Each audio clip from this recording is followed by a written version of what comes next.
Shortly before 5 o'clock on the evening of the 2nd of February this year, two bright and slow-moving lights were seen travelling at low altitude over three major cities in northern England. We have exclusive interviews with some of the hundreds of eyewitnesses who observed the lights, each of whom insist they were not attached to any conventional aircraft, helicopter or microlight. Among the witnesses was one man who thankfully had the quick presence of mind to record the lights on videotape as they passed directly over his home. We include exclusive footage of our visit to Leeds and Bradford International Airport, where senior air traffic controllers and officials extended us unprecedented cooperation in a combined effort to identify the mystery lights. Later we feature exclusive interviews with several leading UFO researchers, among them best-selling author Timothy Good, speaking candidly about his latest book, Alien Base. And while attending this year's International UFO Congress in Nevada, we caught up with Mexico's Jaime Maussan.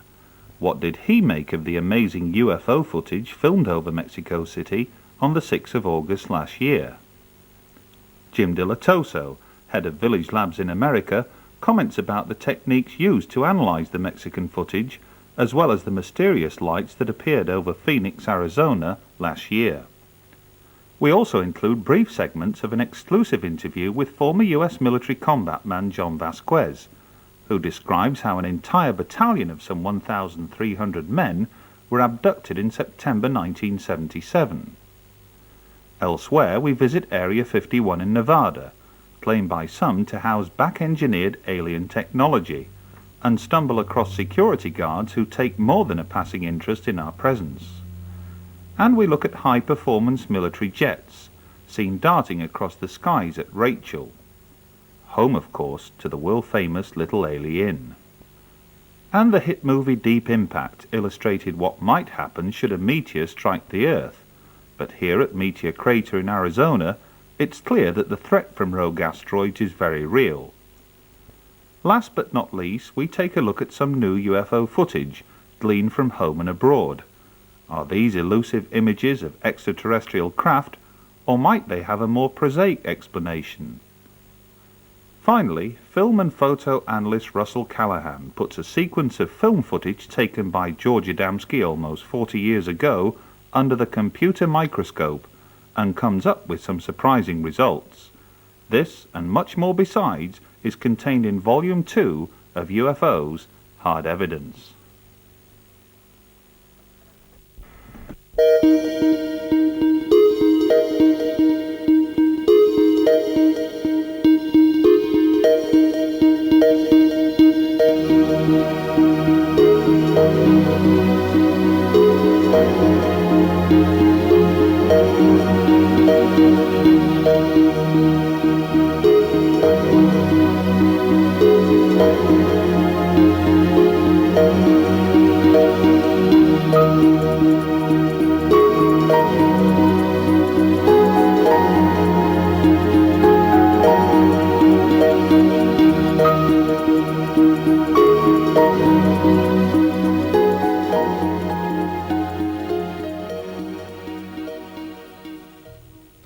Shortly before 5 p.m. on Monday evening, the 2nd of February, independent record producer Stephen Clark and his wife watched in awe as two very bright, white lights appeared dangerously low overhead.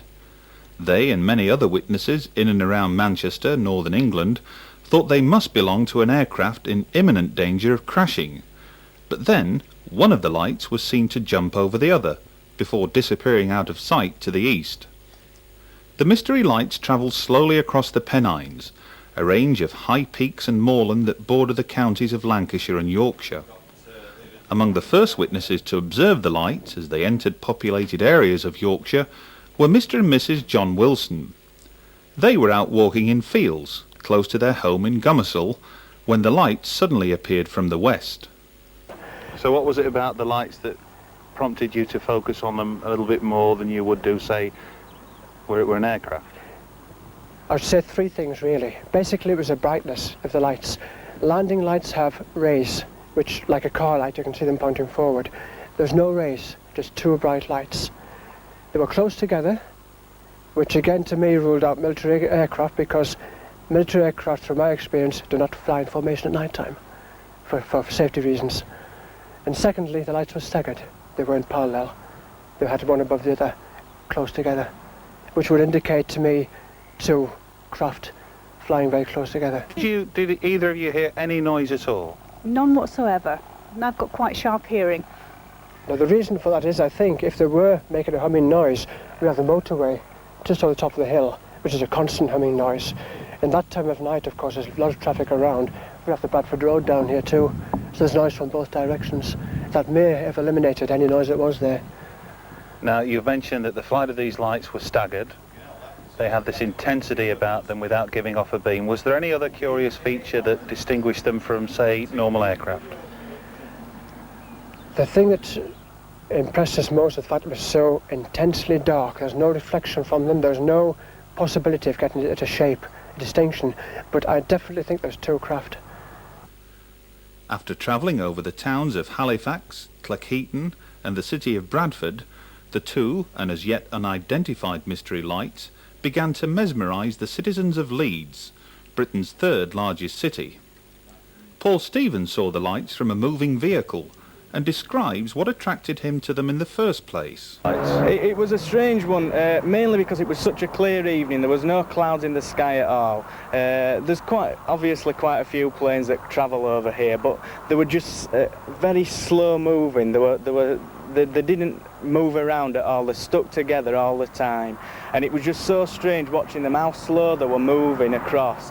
It was as if they weren't moving, if you know what I mean. It was just sort of like travelling so slowly, and they just never fluctuated away from each other. They always stayed tight, you know, the same distance apart, and just were just moving. And it was quite weird just watching them, really. You could tell that weren't aircraft lights, as what I know anyway. I'm not very good at telling the distance or anything like that, but I would say they were quite low down, but they were certainly behind the towers. They weren't directly above, because I could still see them as I was travelling up, although I was straining behind rather than looking straight backwards, if you know what I mean. I wasn't sort of like looking just straight at the side. I was having to turn my back and see them, and then it was just as if they disappeared. I didn't see them move away, and I didn't see them sort of like just disappear. They actually just moved away, and then I think it must have been that my sighting was gone then, really.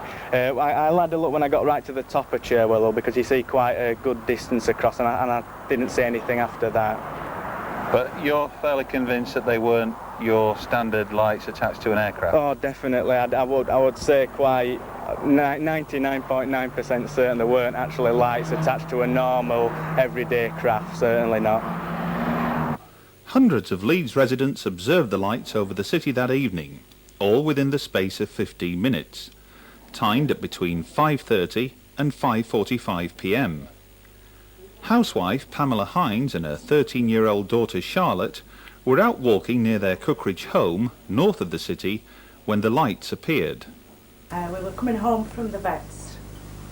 It must have been about, his appointment was 5:30, so it must have been about 5:40, 5:45.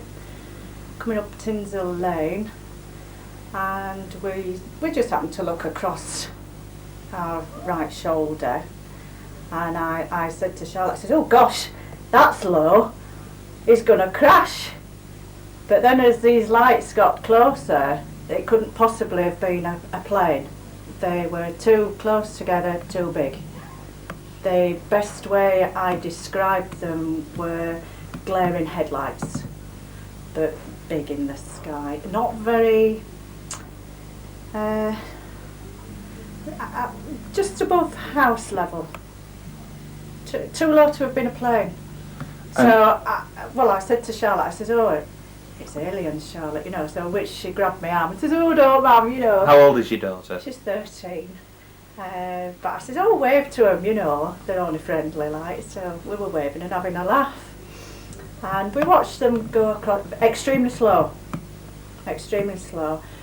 Couldn't see anything else or hear anything. Just big white glaring like headlamps, like I said. Just went across, and then we carried on walking, and as we glanced in across our left shoulder, I couldn't see them anymore. They'd disappeared. And it was a bit eerie, yeah. A key witness to this incident was Mr. Ken Field, who on seeing the lights had the quick presence of mind to run indoors and briefly record them on his camcorder before the battery failed. 22 seconds was all the time I had to video it. But having said that, I mean, probably, maybe, yes, I did see him for a minute and a half or so. But we are somewhat restricted here with the elevation to the houses and the trees. Yeah, we can actually hear an aircraft going overhead right now. That's right. Over there it is. Yes, now, you are familiar, I would take it, with normal aircraft that come into Leeds Bradford Airport. Yeah. Have you ever, or your wife ever, seen any lights like this before? Never. If I had done, I wouldn't have bothered getting the video camera out. It was because it didn't fit into any pattern that we got the video camera out. I could see the strobe lights because I'm looking through the video on magnification, but I didn't see any strobe lights as they were approaching. So the only time I've seen them is on magnification on the film. You should be getting exactly the same sort of background noise as we were getting, but when I listened to the tape afterwards myself, there is a Doppler effect on it. You can hear it actually going away. So it's got to be something associated with those two objects, whatever they were. Despite being observed by hundreds, if not thousands of eyewitnesses, these videotape images are possibly the best evidence yet that the lights were real and not figments of people's imagination. Curiously, few of the witnesses described seeing strobe lights, but as these slow-motion frames clearly demonstrate, strobes were in evidence. Some researchers have speculated that the lights belonged to secret military unmanned reconnaissance drones, or were attached to two microlights whose properties made them invisible to radar. But the eyewitness testimony of Stephen and Joe Peace cast considerable doubt on these explanations. I suppose it's increasingly we began to question what it was. We're saying, are there a couple of stars we've never noticed before and things like that. Joe, whereabouts were you? We were out walking the dog out on Roundy Golf Course. So we walked sort of down one fairway, up the other fairway, back down the original fairway, and these lights were still there. I can only describe them, you know, if you're standing in front of a plane as it's coming into land and you've got like plane headlights, and it looked like that, but they just never moved, absolutely still for at least 5 minutes. And whilst we said they were stationary for all that time, as we got closer and closer, they suddenly moved, and they were one behind the other at that time, rather than side by side, but when they were moving, they were one in front of the other, and again, I've not seen aircraft like that. They're normally side by side as they move. They also, I mean, the speed they go across the sky as well was surprising, you know. I mean, no noise, or very, very faint noise. So, you know, the only thing you could liken the lights to is like when you see a helicopter hovering, but then there were two of them, and they suddenly moved at a speed that a helicopter didn't move on. No helicopter I've ever seen. What you're basically saying is that these lights separated.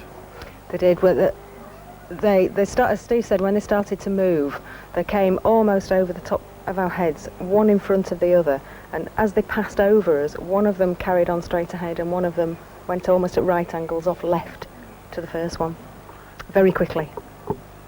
When you say very quickly, have you got any idea at all to draw a comparison?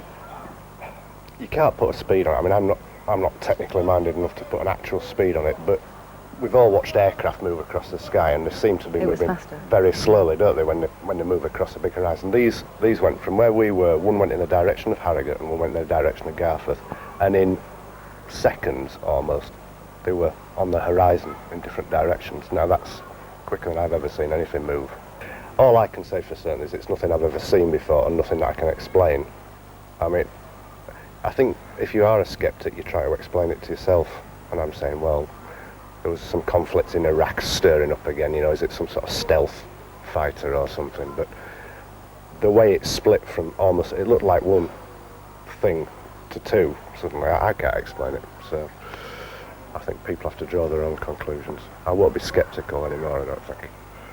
Joe? I wouldn't have a clue what it is. I mean, we've seen the traffic helicopter and the light from that regularly. The noise with that, it just wasn't that. And I've seen reports that suggest it was microlights, and I've also heard microlights, and it certainly wasn't microlights. I wouldn't like to say. Clearly the two lights were seen to separate and go their different ways. But of far greater significance, perhaps, is that they did so at speeds far in excess of what one might expect from jet aircraft, let alone unpiloted drones or microlights. A few hours later on the night in question, it's possible that the lights may have returned, to reappear over Huddersfield in West Yorkshire. Chris Duffield certainly saw something strange that evening. So we see a lot of lights at night, which are usually sort of civilian aircraft or commercial jets, and a lot of military craft as well. And of course we don't bat an eyelid, but on this particular occasion we did. It ended up being lasting about 3 minutes, with an object appearing over the horizon in the distance. There were two white lights with a fair distance separating them, which seemed to be hovering on the horizon.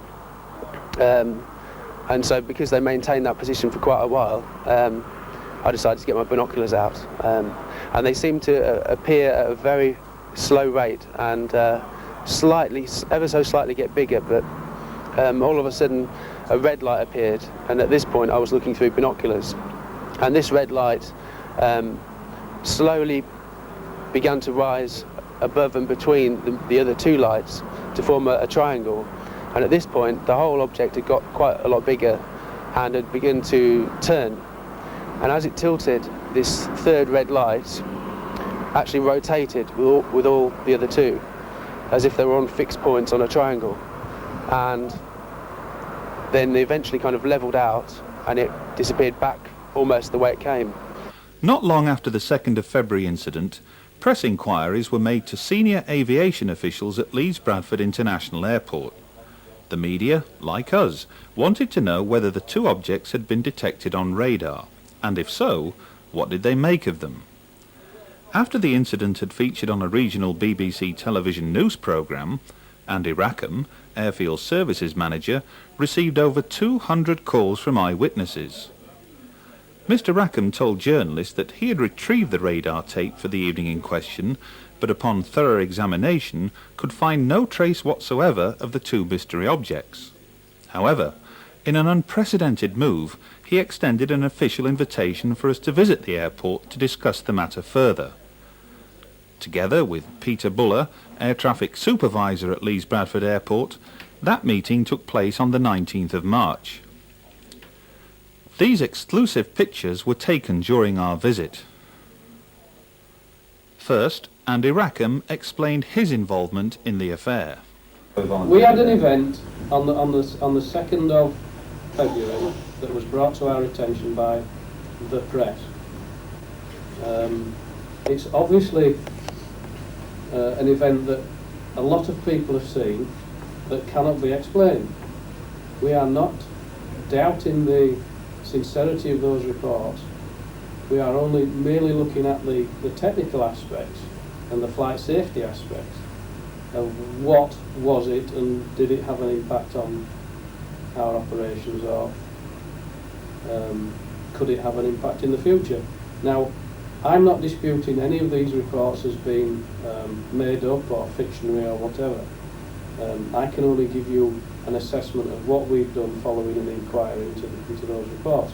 And the inquiry that we've conducted says quite clearly there is no supportive evidence whatsoever from either documentation, our own flights in the area at the time, and our own radar playback information of that particular evening. There is nothing supportive to say that there's anything out of the ordinary. Not that I'm saying, as I did say on the TV thing, I'm not doubting the fact that there could have been something there, but we've nothing to substantiate that. Peter Buller, Senior Air Traffic Supervisor, then gave us his thoughts on the matter. I've had a long experience of working in an aviation environment and have received several UFO reports over many, many years, despite the fact I've never ever witnessed any of my own. And whilst being at work in an air traffic control environment, and on this particular occasion, although I wasn't actually working, I am aware of the facts that have been reported and the radar recording. And we have nothing at all which we know happened that could explain this event. Every aircraft we were aware of was accounted for, and we know of the reason for this event. Immediately following this extraordinary meeting, we were taken to the main control tower at Leeds Bradford Airport, which affords a panoramic view of the region from what is the highest elevated airport in Britain. Here, control tower operators were busily engaged in normal air traffic procedures, their eyes fixed firmly on instrument panels and aircraft on or above the runway apron. None were seen staring at the Leeds city centre skyline several miles away in the distance. Safety is obviously of paramount concern to the men and women who run this airport. On a busy day, Leeds Bradford can handle up to 300 take-off and landing flights, anything from small light aircraft to medium and large-size passenger jets. Each daily come and go, from the early hours until late into the night. Yet 2 unidentified lights were seen by people entering and leaving their controlled airspace, and although not detected on their radar screens, airport officials were anxious as anyone to investigate the matter further. Here, Andy Rackham views a radar recording taken of air traffic movements on the morning of our visit. He explained that he undertook this same procedure after reports of the mystery lights were first drawn to his attention by the press, but on viewing the tape in question, he could find no trace whatsoever of the lights. Only 10% of people who think they've seen a UFO take the time and trouble to report their sighting. To have as many as 200 people contact Leeds and Bradford International Airport alone is a quite remarkable statistic. The lights of the 2nd of February this year were so extraordinary, so different to those one would normally associate with conventional aircraft, that they prompted people from all walks of life to suddenly stop what they were doing and take a closer look. Ordinary people reporting extraordinary events.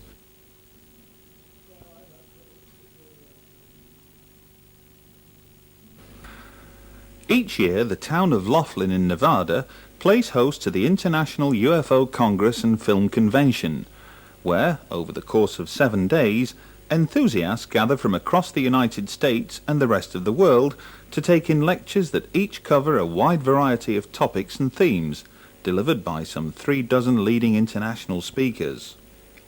Held at the Gold River Resort, situated on the banks of the Colorado River and just some 90 minutes drive from Las Vegas, visitors to the Congress can browse over every conceivable type of UFO-related merchandise, the latest videotape releases, hundreds of new and rare book titles, even alien jewelry. Among the speakers this year was leading Mexican UFO researcher and television presenter Jaime Maussan, who has done more than most to bring to the world's attention striking images of UFOs seen over Mexico and captured on amateur camcorder footage. On the 9th of August last year, Jaime received a videotape sent anonymously in the post. It shows a large, saucer-shaped craft with revolving skirt, making its way slowly across the top of an apartment block in broad daylight. These negative images of the footage, taken allegedly 3 days earlier, assist in highlighting the detail. The cameraman was eventually traced and found to be an alleged illegal immigrant, and understandably he preferred to keep out of the media spotlight. Despite this, some 20 eyewitnesses have come forward to claim they too observed the saucer-shaped craft, but only after the footage was screened on Mexican television in an attempt to identify the precise location of the apartment block in question. We caught up with Jaime Maussan outside the Gold River Hotel on a sun-drenched morning to hear what he made of it all. Jaime, one of the big news-breaking stories from last year, of course, was this incredible footage filmed over Mexico on the 6th of August last year. What can you tell us about recent developments? Well, we know now that some of the people who was very close to this thing, whatever it was, are now getting really sick, especially a girl, a photographer that was under this thing, and now she's losing hair, she has headaches almost every day, and she's very sick. and according to her mother, she never got sick before. In the building where this was recorded, the doors are completely closed now. You cannot go in. There is big security there. And we understand now why whoever recorded this doesn't want to come out. The restrictions there are very, very high. Then we still don't know if this is true or not, but the investigations, as I said before, is consistent, and we think it's probably the best video ever taken from a UFO if this is real. Now, one of the things that impressed me when I saw the presentation in Brasilia last year on this specific case was the credibility of the eyewitnesses who hadn't seen this videotape before, but upon seeing it were absolutely shell-shocked. Yes, they said, this is the same object that we saw. You would rate those witnesses very highly, I take it? Yes, especially a girl named Cassandra, because we found her on the street. She hadn't seen the video, and she described exactly the same what we see in that tape. The object, the circling, the color, the area. We found her father, who said that he was sleeping, and she came running into the house asking for him to come out. He didn't want to because he was so tired. He told her that she was crazy. For me, that's a very credible witness, because it seems that this is a very young, innocent girl who doesn't have anything to do with cover-ups, conspiracy, or hoaxes, or to back someone there who's making something that is not true. Then for me, the witnesses are the real key for this video, because now we have the technology to create these kind of things. We have the computers, we have the production effects, the Hollywood effects, if you like.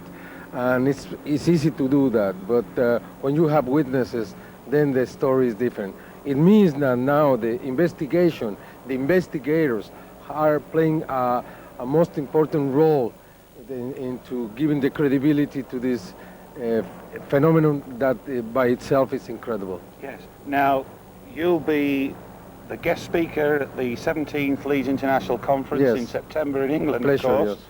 And many people who will be attending that event will be keen to know precisely what it is that you're going to be showing on that particular weekend. Well, especially the videos that many Mexicans have been able to record since 1991, when we did it accidentally during a total solar eclipse. From then on, in Mexico, many people have organized, have created groups, and they have taken the most startling videos. I mean, some videos you can see 50, 70, 80, 100 UFOs or lights moving in the sky, making figures. Just last week, and that's the last week in January, we had reports from 3 different cities. In Guadalajara, we had a rain of metal in a diameter of 50 meters. We have metal, hot, very red metal that was falling from the sky. We don't know what happened there. This is being recognized by the authorities. And I am taking all these investigations to the United Kingdom. I think with this, we will prove not just that something is happening in Mexico, but that the video is becoming the most important tool for the common citizen around the world to prove what they saw and to prove that it's real, and to prove this coincidence, the same facts, the same videos everywhere in the world. Now we are having the same kind of videos in England. I think very soon we are going to be very used to that.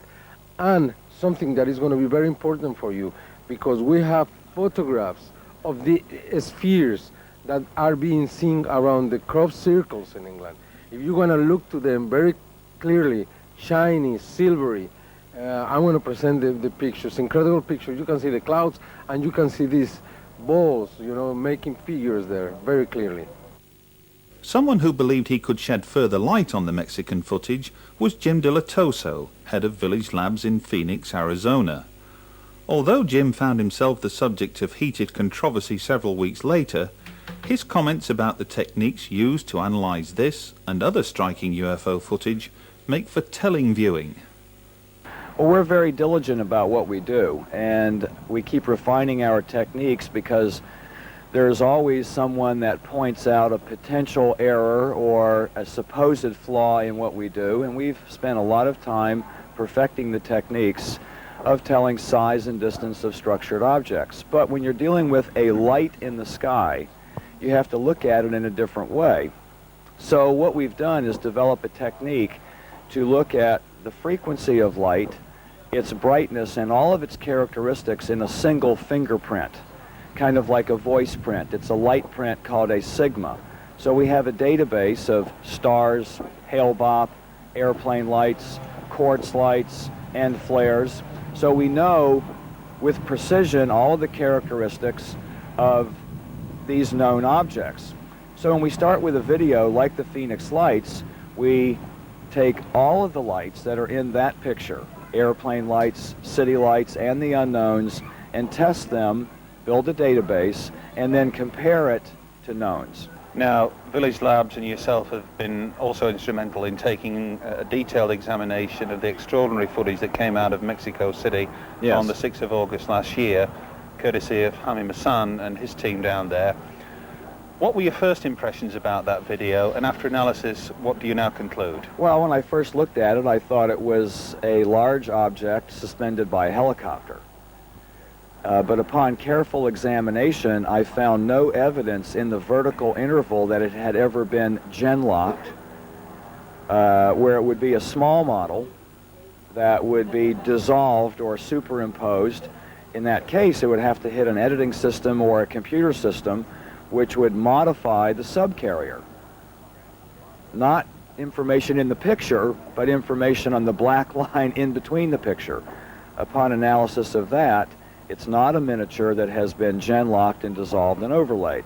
The clouds and the cloudy day make it suspicious. That will mask elements of overlay. Well, concerning whether it's a large object suspended by a helicopter, when we do a tracing on each frame of the object and take a horizontal line as the center of gravity through it and the crown on the top, call that the fulcrum, and run an imaginary line all the way up into infinity on each frame, if it's suspended by a cable, we will find that the fulcrum meets at an apex up there somewhere. Well, it doesn't meet at an apex. It looks like it's wobbling and could be connected to a center shaft somewhere, but it's not. Second, when it moves, it dips with a mass inertia that is not that of a cable tugging on it. It doesn't move and then wobble back into place to settle. And we studied the edges of it and determined that compared to the edges of other buildings that are in there, that it's a large object. Among the hundreds of visitors to this year's Congress, we came across leading American abduction researcher Yvonne Smith, who will join with Jaime Maussan at this year's Leeds International Conference. What, we asked, could delegates at Leeds expect to see and hear? But I've been researching, working with abduction cases now for almost 10 years, and in Leeds I'll be presenting my work, my data, with the cases that I've been working with throughout the United States.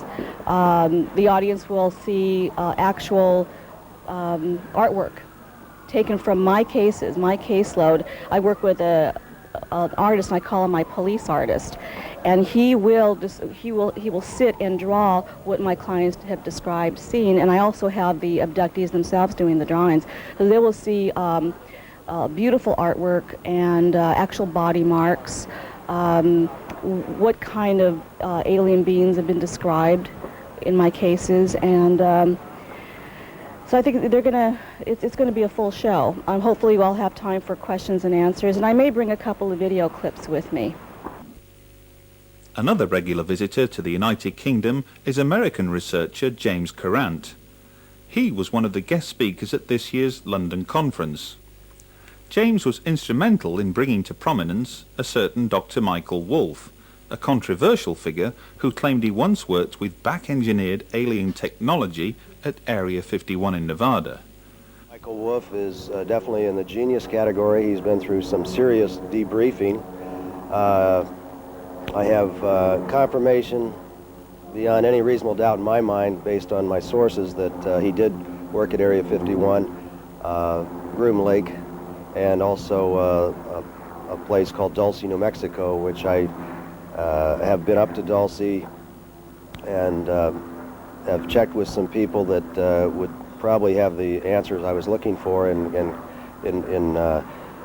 as far as what I needed to know, I feel it was a secret research base tied in with the U.S. government. Let me just ask you this. Of all the revelations and claims attached to Dr. Michael Wolf, which do you think is perhaps the most significant claim of all? That he worked directly with extraterrestrial biological entities. And I would put Michael's interview up. I did an hour-and-a-half interview on video, which wasn't really designed to be shown to the public, but they showed it here.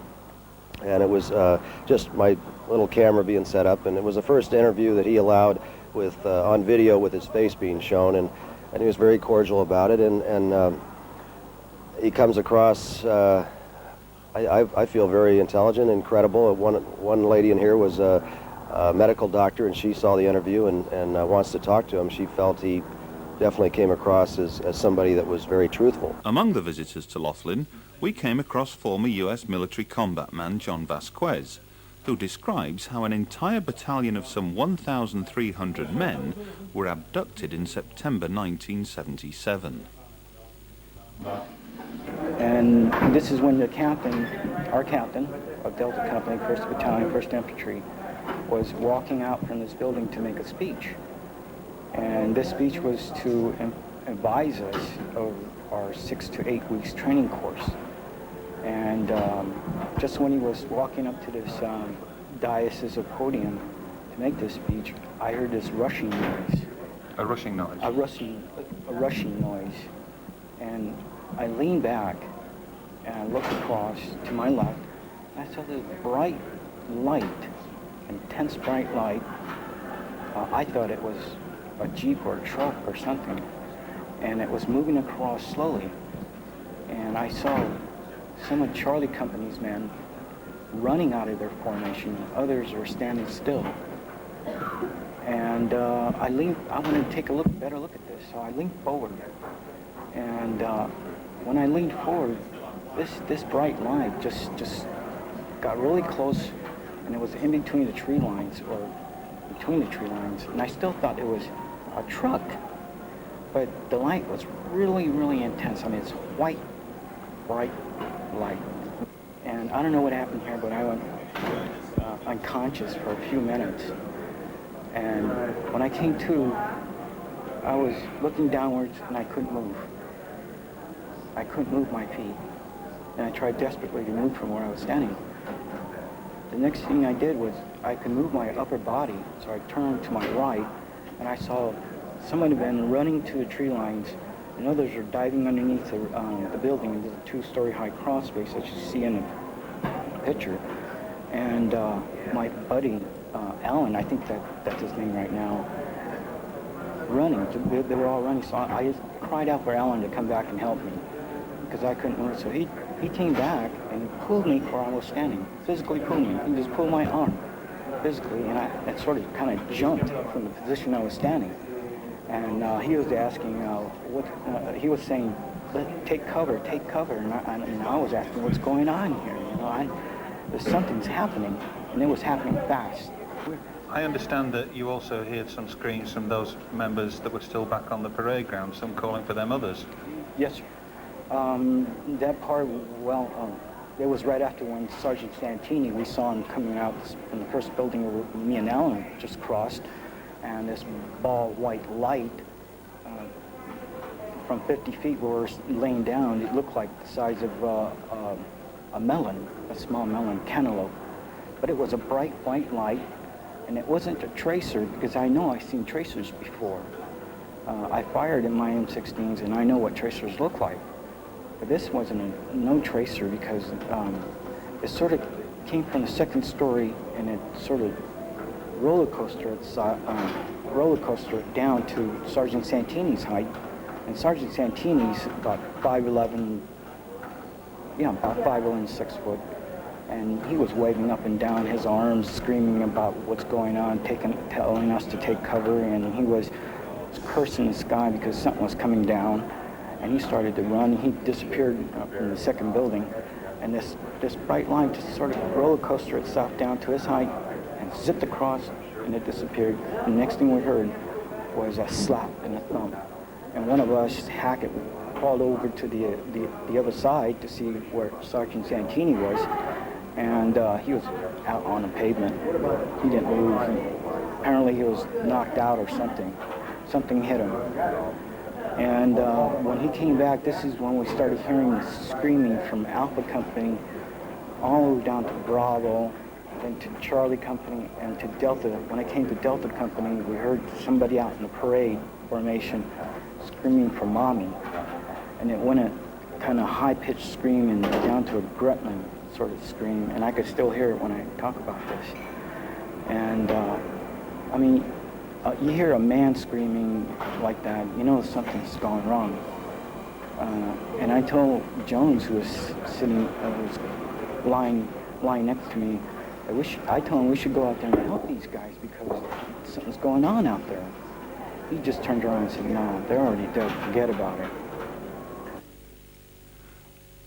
The International UFO Congress and Film Convention concludes its week-long series of events with a sparkling evening gala dinner, at which the annual EB Awards, EB stands for Extraterrestrial Biological Entity, are presented to those film and television producers whose latest UFO-related works are judged best among the 7 categories.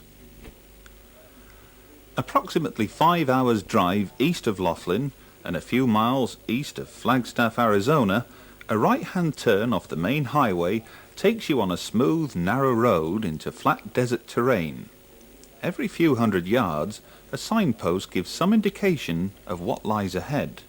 Meteor Crater, formed 49,000 years ago when a giant asteroid weighing millions of tons struck the Earth at an estimated speed of 45,000 miles per hour. It had an explosive force equal to 15 million tons of TNT, and over 300 million tons of rock were immediately displaced. It's difficult to gauge the sheer size of the crater from its rim, but it's 570 feet in depth, nearly a mile across, and over 3 miles in circumference. Inside Meteor Crater's Museum of Astrogeology, visitors can enjoy a self-guided tour of numerous exhibits and video presentations. Meteor Crater was an official NASA-designated training site and used by Apollo astronauts who would later set foot on the Moon.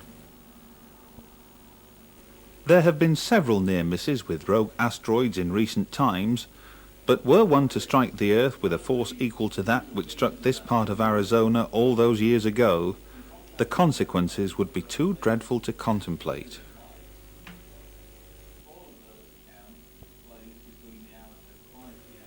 First-time visitors to the International UFO Congress often use the occasion to spend a day visiting a region of Nevada that has become a part of UFO folklore. It is, of course, Area 51. The drive to Area 51 takes several hours and can be tiring, but this entire region offers spectacular views, and if you plan your journey ahead, here are just some of the places you can visit along the way. The Hoover Dam, constructed over 60 years ago and still one of the major tourist spots in the United States.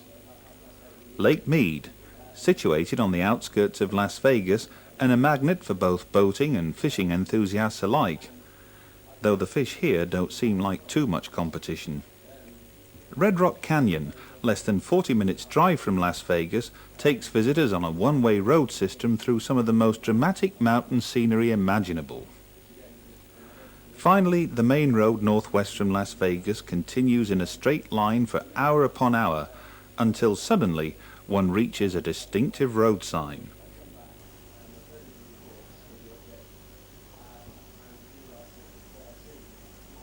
We're just 2 hours drive outside of Las Vegas, Nevada, temperatures in the mid-60s, and we're here, at the very start of the extraterrestrial highway 375, Just 40 miles down the road, the Little Ailey Inn and the town of Rachel. Before that, however, we have a short stop to make at Area 51. Further down the highway, the horizon suddenly expands to include three notable landmarks. Away in the distance, the extraterrestrial highway continues on to eventually reach the small town of Rachel, home of the Little Ailey Inn. Away to the left and in the distance, a dirt track which winds its way to the perimeter bordering Area 51. And here, a distant shot of the Steve Medlin Ranch, about which we're about to hear more. This is the Steve Medlin mailbox, about 20 miles from Rachel, Nevada. Over there is Area 51. A few years ago, this mailbox was painted black. It was a mailbox site out near Groom Lake, was back engineering alien technology. Well, the farmer Steve Medlin got a little bit cheesed off with people coming along and defacing his mailbox, so he painted it white. Within a few days, somebody had come along and painted it black again. Well, it's a year since we were last out here, but as you can see, the scribes have been busy. All manner of little signatures and the like have been scribbled on top of Steve Medlin's mailbox, and I can see from England, from Ireland, from all over the place. Either way, this is a mailbox that is legendary in UFO folklore. Long may it continue to be so. From the mailbox, it's a long and dusty drive that takes visitors to a point in the road where one can proceed no further. Yes, the perimeter of Area 51 itself. There are no barriers here, railings or guard towers, but warning signs make it abundantly clear that to proceed further could result in a hefty fine, or worse, the use of deadly force.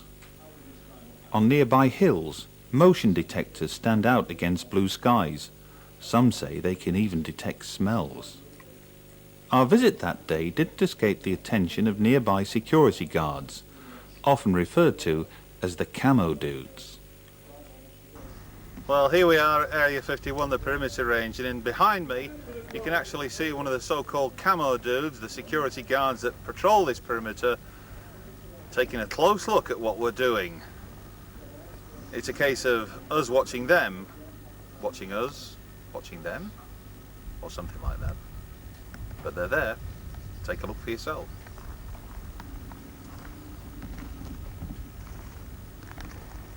After returning to the white mailbox, our journey along the extraterrestrial highway eventually brings us to a small town that is featured in countless magazines and television documentaries worldwide. We're now some 3 hours outside of Las Vegas, here in Rachel, Nevada, home of the Little Ailey Inn. Some might say the UFO capital of the world. Once inside the Little Ailey Inn, visitors are greeted by owners Joe and Pat Travis, whose menu for the famished include alien burgers. The walls here are bedecked with numerous photographs of well-known personalities who have paid a visit to this remote part of Nevada. But whether this particular couple did so is another matter. It's not just UFO enthusiasts who drop in from time to time. It seems that RAF pilots, probably participating in a red flag exercise at Groom Lake, were keen to eyeball this UFO landmark for themselves. Talking of which, we couldn't help but hear the thunderous noise from military jet aircraft overhead. These images demonstrate two things. Firstly, that military aircraft are regular visitors to the skies above Rachel. Secondly, when seen at night, imagine what the untrained eye would make of these two aircraft hurtling across distant mountain tops at incredible speeds. Even allowing for a strong military presence, aviation and defense experts have yet to explain these astonishing objects, filmed in broad daylight several years ago by Englishman Ray Wardle, looking out in the direction of Area 51. Are these the strange and mysterious craft constructed from back-engineered alien technology, or highly advanced unmanned drones? Perhaps there are UFOs at Area 51, but of a type some prefer to label as unconventional flying objects.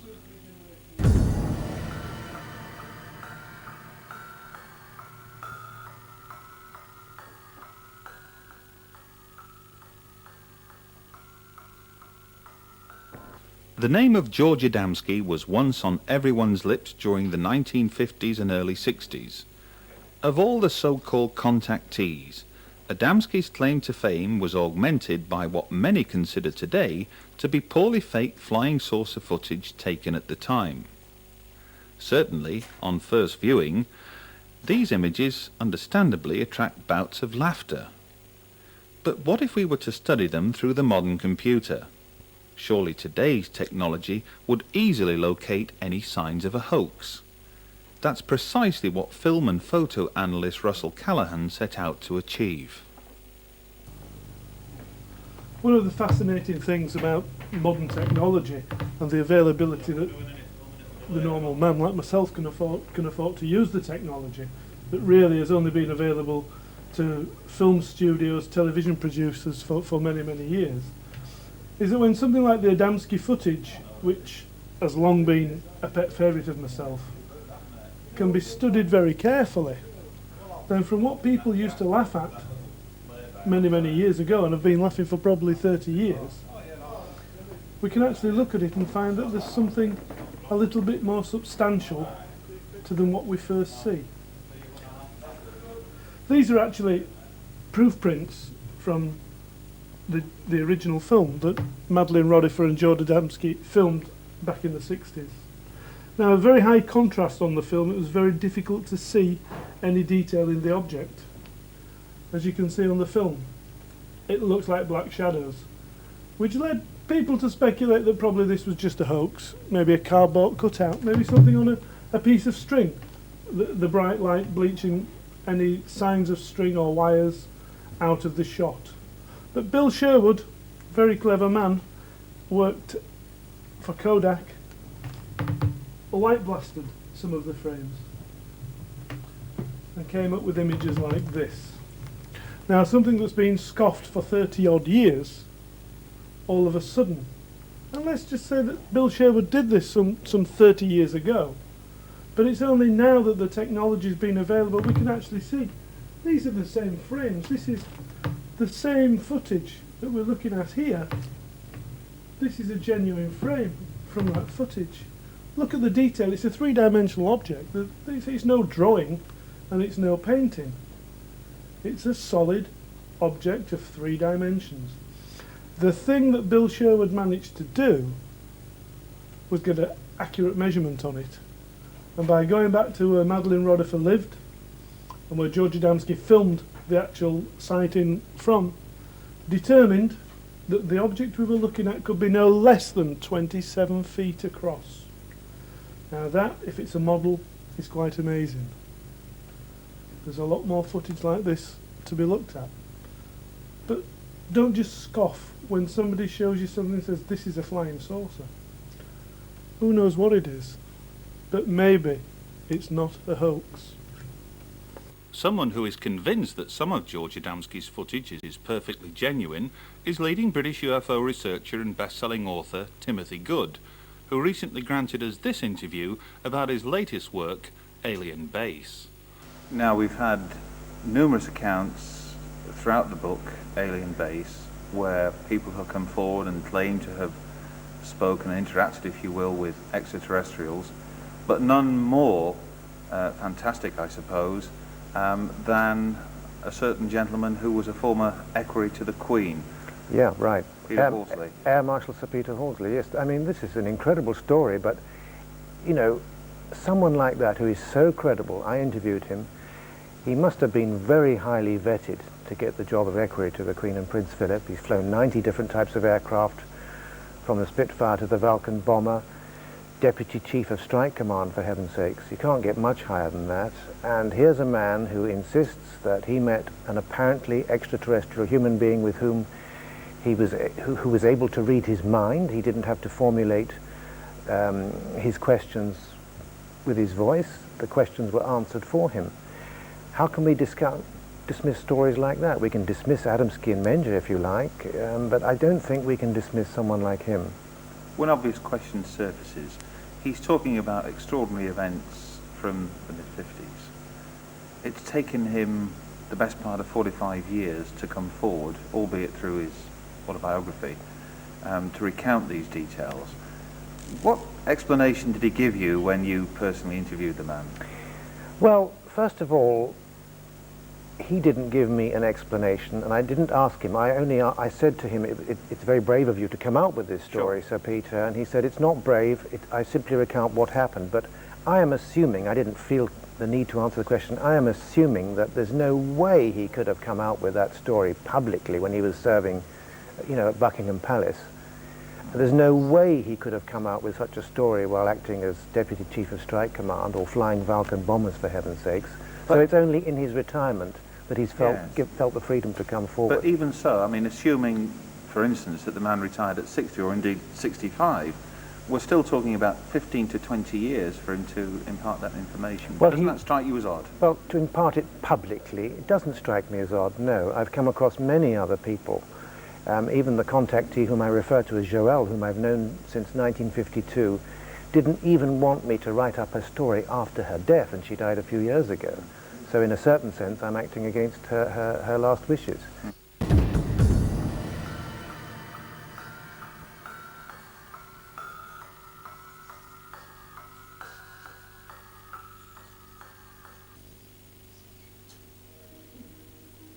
Something extraordinary appears to be taking place in the skies throughout our planet. But on what scale? And should governments be concerned? Well, it's highly likely that governments are extremely concerned over the UFO issue, but for reasons best known to them, are not prepared to admit to such concerns publicly. But as long as these strange and mysterious objects continue to enter our airspace with impunity, so long as ordinary members of the public continue to be nonplussed by these events, we will continue to question and probe, and hopefully come up with some of the answers.